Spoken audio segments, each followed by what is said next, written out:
rompendo em fé, né? Toda a nossa agenda nós estamos aí cumprindo ela, os cultos continuam sendo filmados, os recursos que nós estamos usando, né, Diácono Ednei? Com todo mundo aí, a igreja todinha valente, rompendo em fé, e eu louvo ao Senhor por isso, porque o Senhor separou homens e mulheres de Deus ali naquela igreja do Paranoá para fazer a diferença nesse tempo. E que Deus vos abençoe. Saiba que você está semeando com lágrimas, mas você vai colher com alegria, né? Quem sai andando e chorando enquanto semeia voltarão trazendo os seus feixes. E eu creio que o novo tempo Deus está trazendo para nós, para nossas vidas, para a igreja, um tempo de unção, um tempo do movimento do Pentecoste, um tempo de avivamento, um tempo de bênção para cada um de nós em todas as áreas. Amém? Até aqui nos ajudou o Senhor.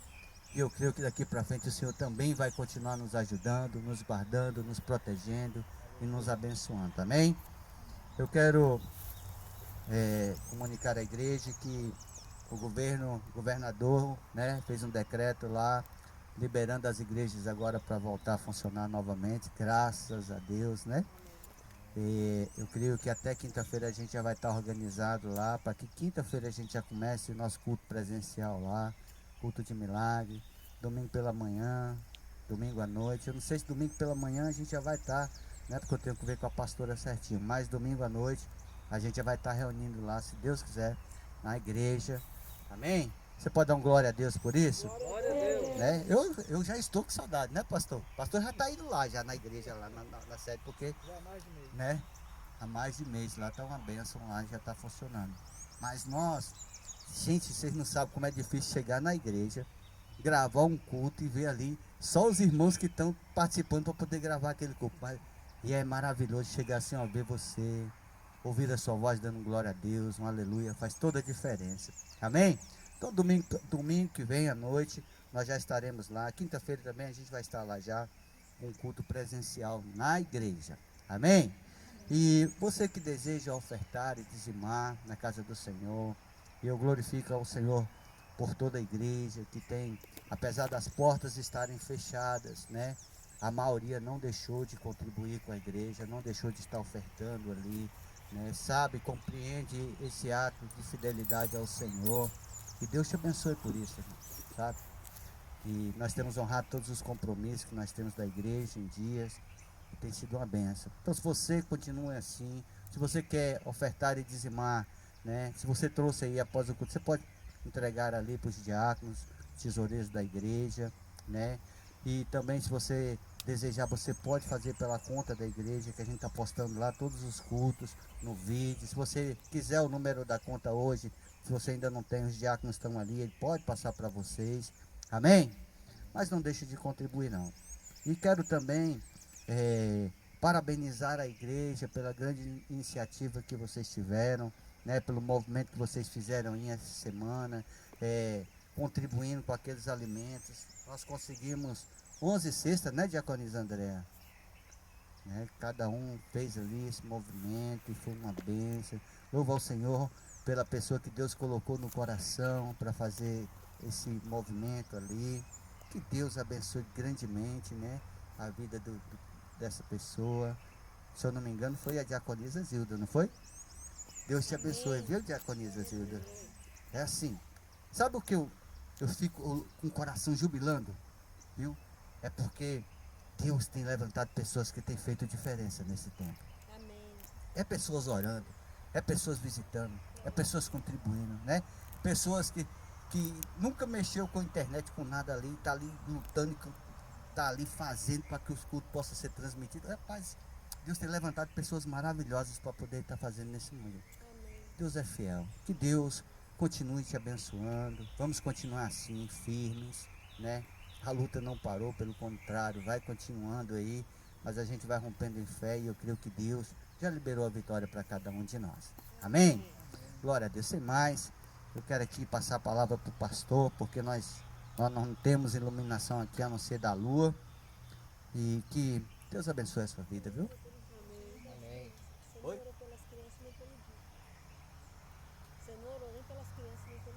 Vou orar. Ah, é, pastor, peraí, pastor. Que benção. Vamos orar. Senhor, eu te louvo, Senhor, por cada dizimista, por cada ofertante, cada pessoa que tem contribuído ali com o reino, com a igreja.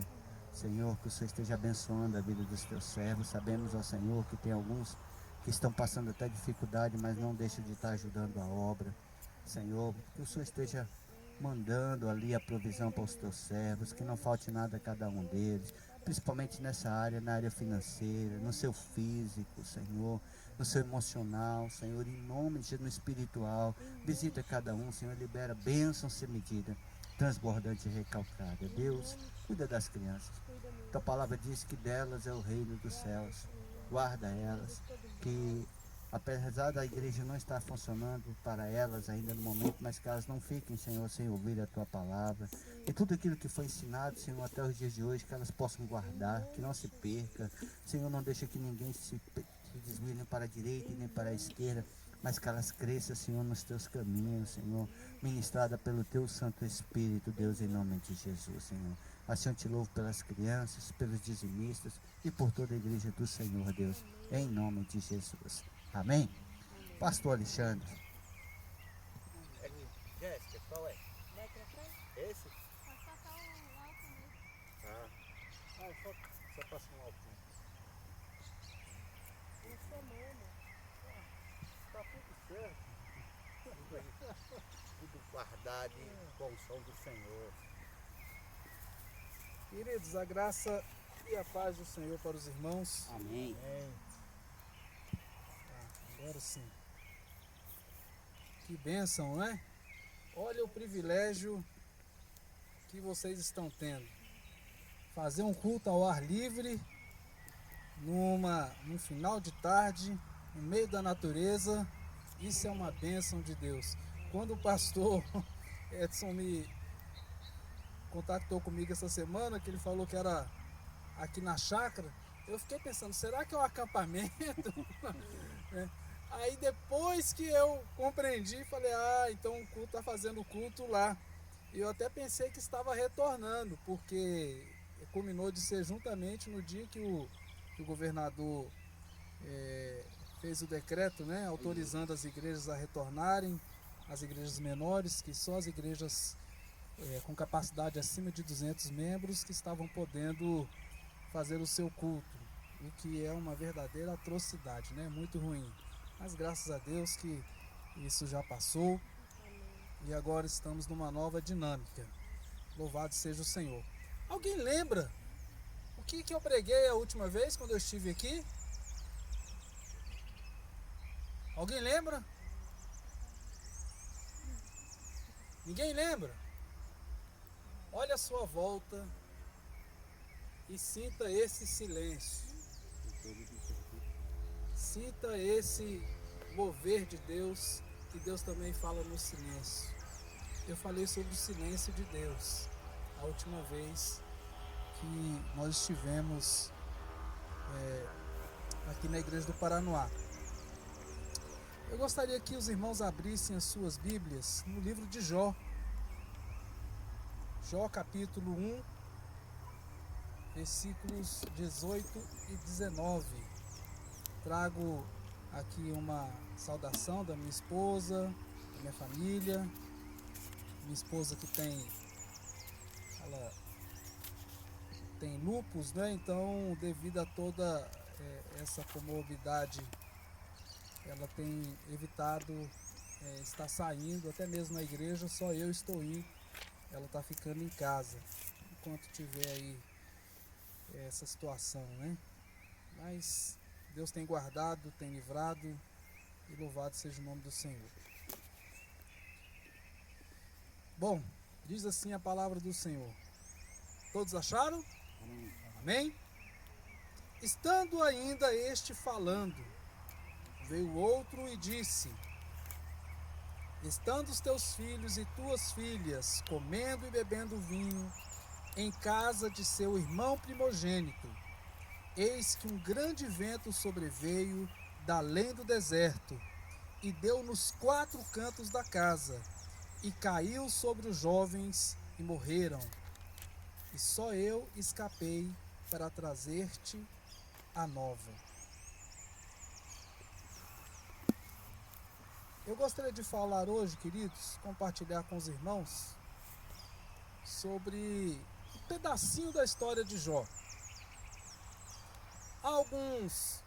Existem alguns teólogos, uma pequena linha de teólogos que afirmam que este livro de Jó,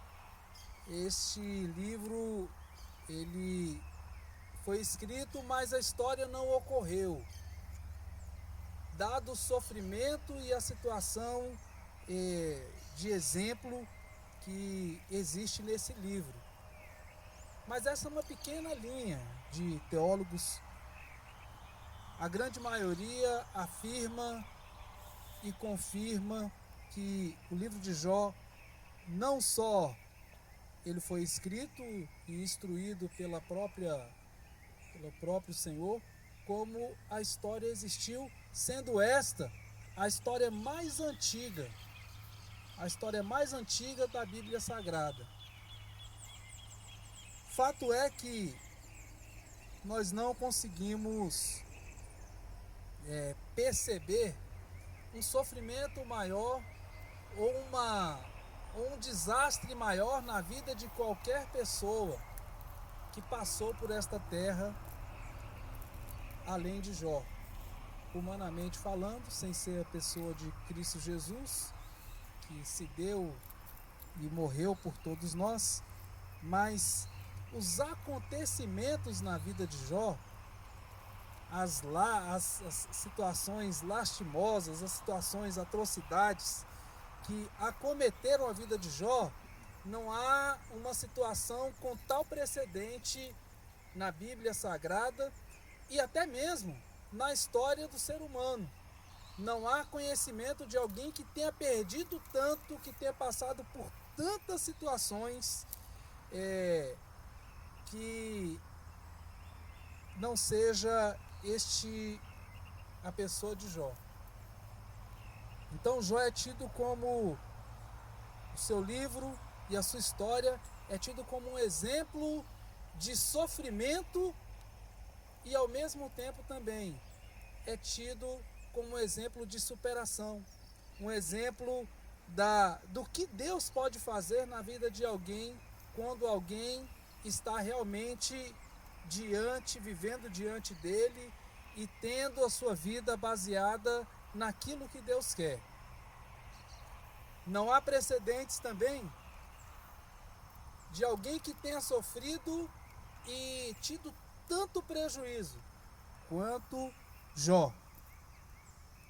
Há quem diga, há algumas pessoas que dizem que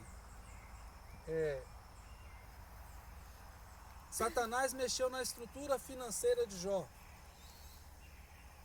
mexeu na sua família, mexeu nos seus bens, mexeu naquilo que Jó era mais apaixonado, mexeu na sua família. E após não ter condições de mexer em mais nada, porque ele já tinha perdido tudo, mexeu na sua própria saúde. Fruto, eu diria, se formos dar um ar de humor para o livro de Jó, fruto de uma aposta com Deus. Fruto de uma aposta para saber se uma pessoa poderia ter condições de ser fiel, de permanecer fiel, mesmo diante das dificuldades. Queridos, se eu fosse dar um título para essa mensagem hoje, eu falaria que essa mensagem de hoje é o dia em que a casa caiu. Mas pastor, por quê? Porque foi isso que aconteceu nesses 2 versículos que nós lemos. Este foi o dia em que Jó perdeu os seus filhos, em que a casa caiu sobre os seus filhos, sobre a sua família. O dia em que a casa caiu, e interessante que o vento que soprou primeiro sobre Jó, sobre a sua casa, sobre a sua família, foi um vento que ele soprou tão forte que derrubou a estrutura da família de Jó.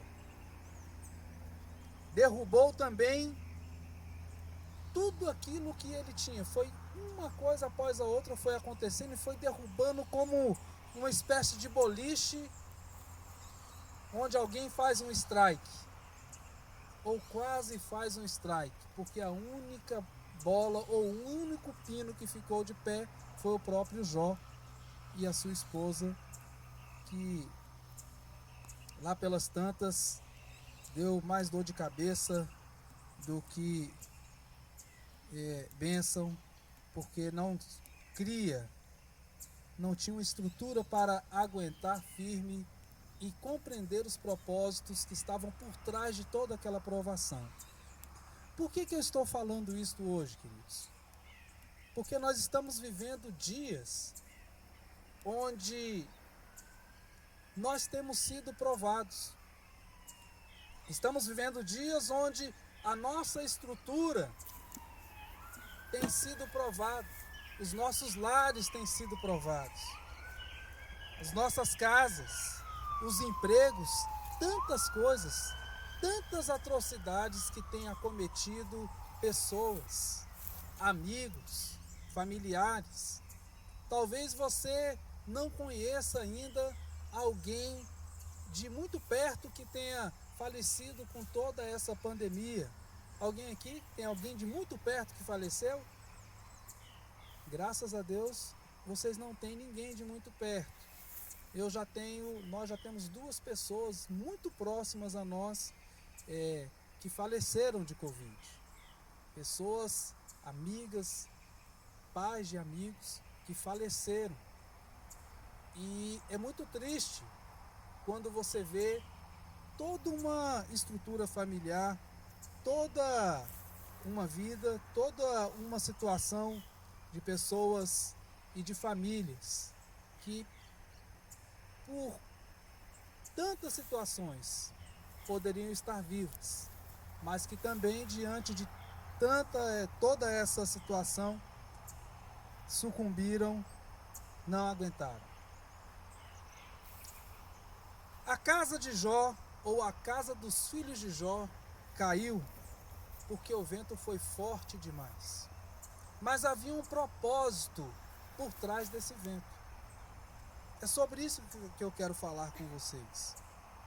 O texto diz que o vento veio detrás do deserto. O vento veio por detrás do deserto. Queridos, deserto não é coisa boa. Há quem diga que só de pensar no deserto já dá sede. Porque deserto não nos remete a coisa no nosso imaginário, não há nada que preste no deserto, não há nada que seja bom quando se pensa ou quando se imagina deserto. Por isso, todas as vezes que pensamos no deserto, ou alguém fala alguma coisa a respeito de deserto, se alguém virar para você e falar, irmão, eu estou no deserto, você já compreende tudo, ainda que a pessoa fale essas 3 palavras, eu estou no deserto. Ela não precisa falar mais do que isso. Você já compreende. De alguma maneira, a situação está difícil, há alguma complicação, há dificuldades, há tristezas, há situações embaraçosas, porque por trás de um deserto ou no deserto só existe coisa ruim, só existe coisas difíceis. Então, se nós imaginamos que no deserto não existe coisa boa, imagine o que está por trás do deserto. Imagine o que vem por trás do deserto. O vento que soprou matou os filhos de Jó, mexeu com tudo que ele tinha. Mas tem o seguinte, o vento passou. O vento passou. E é exatamente isso, querido, que importa para nós que servimos a Cristo Jesus. Não importa se estamos no deserto ou se um vento ou qualquer situação venha por trás do deserto, seja nas piores atrocidades ou piores calamidades que atinjam a terra, ou atinjam a família, ou alguém próximo, ou alguém que você conheça, ou talvez pessoas que você nem conheça. Importante é saber que um vento que vem, ele passa. Ele passa, ele não permanece, ele não fica. Isso nos faz compreender que, por mais forte que seja o vento, ou mesmo que seja um tsunami, ele não é perene, ele não permanece, ele vai. Do jeito que ele vem, ele vai, ele passa. E isso é importante para nós. É importante sabermos que, diante das dificuldades, sejam elas quais forem, elas passam. Elas vão passar. Não importa a dificuldade que você tenha hoje no seu lar, não importa a dificuldade que você tenha hoje na sua casa, ou que um amigo, ou que alguém esteja passando, a dificuldade vai passar. Não importa se é por trás do deserto, ou mesmo se é no deserto, vai passar. Veja bem que existem desertos na vida que às vezes nós mesmos alongamos ele. Às vezes você mesmo alonga o deserto. Foi assim com o povo de Israel. Quando o povo passou 38 anos no deserto e depois ficou ensaiando ali em Cades Barnea mais 2 anos para completar os 40 anos, aquele percurso, dizem os estudiosos, que eles fariam aquele percurso em no máximo 6 meses. Em no máximo 6 meses aquele percurso seria feito. E se eles dessem uma volta, se fosse reto, e se eles ainda dessem uma volta para fazer aquele percurso com mais tempo, aquele percurso seria feito com 2 anos. Eles demoraram mais de 10 vezes, 15 vezes mais. 38 anos no deserto. Por quê? Por conta da desobediência, por conta da incredulidade, por conta da lamúria, da reclamação, por conta de tantas coisas, eles alongaram o deserto na vida deles. Ainda que Deus estivesse com eles no deserto. Ainda que o Senhor, durante o dia, havia uma nuvem espessa sobre eles para proteger-lhes do sol. E a Bíblia diz que à noite uma coluna de fogo para esquentar naquele frio do deserto. Ainda que eles pudessem ver a presença de Deus nítida e sentir, mesmo estando Deus com eles no deserto, eles alongaram anos e anos aquele deserto, aquele caos, aquele sofrimento. A casa caiu porque o vento era forte demais e porque havia um propósito. Qual é o propósito? Já parou para pensar qual é o propósito de Deus na dificuldade que estamos vivendo nesses dias? Qual é o propósito de Deus nas dificuldades e nas situações que a humanidade tem vivido nesses últimos tempos, nesses últimos anos, nesses últimos 5 meses? Nenhum ser humano, ninguém, no maior dos sonhos ou no maior dos anseios, imaginou vivermos uma situação como a que estamos vivendo. Talvez tivéssemos imaginado isso numa ficção científica, como nos filmes, mas viver isso, nenhum ser humano previu. Ninguém de nós. Talvez a nossa geração pudesse compreender e vislumbrar algo assim para os nossos netos. Quando chegar lá no ano de 2050, talvez as pessoas estejam andando, né, e as coisas estejam... Mas quem imaginou ter que haver distanciamento social em pleno ano de 2020. Você ser proibido de abraçar, de estar junto com as pessoas, ainda que familiares. Você ser privado dessa liberdade, ninguém imaginou, ninguém pensou, mas chegou, nos alcançou a humanidade, esse vento que é forte.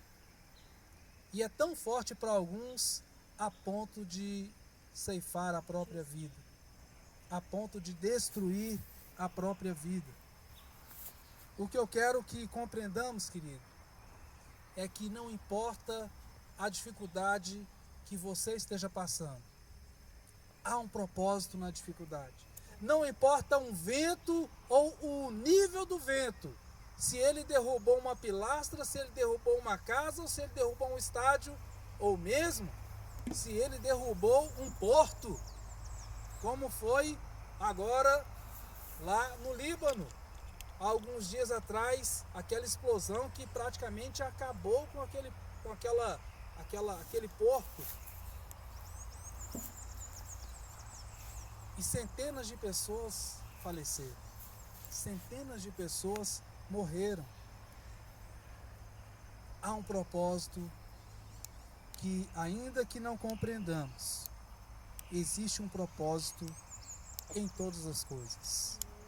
E o importante é sabermos que o vento vai passar. Que o vento, assim como ele vem, mesmo que impetuoso, ele vai embora. Ele vai passar. Então, por isso é importante e necessário que estejamos estruturados. Esse é o segundo ponto. Aquela casa que os filhos de Jó estavam, ela também caiu, porque ela não estava estruturada para receber aquele nível, aquele tipo de vento. Nas construções que existem,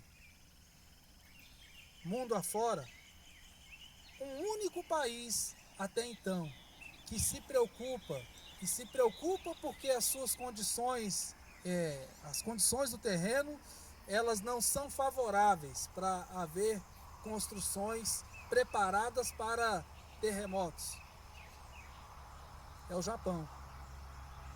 O Japão é o único país no mundo onde as construções, todas as construções prediais, elas são no mínimo 3 vezes mais caras do que qualquer outro lugar. Por quê? Porque eles se preparam e estruturam os seus prédios para os terremotos, para as coisas que vêm devido à sua estrutura ali geográfica. As placas tectônicas, elas exigem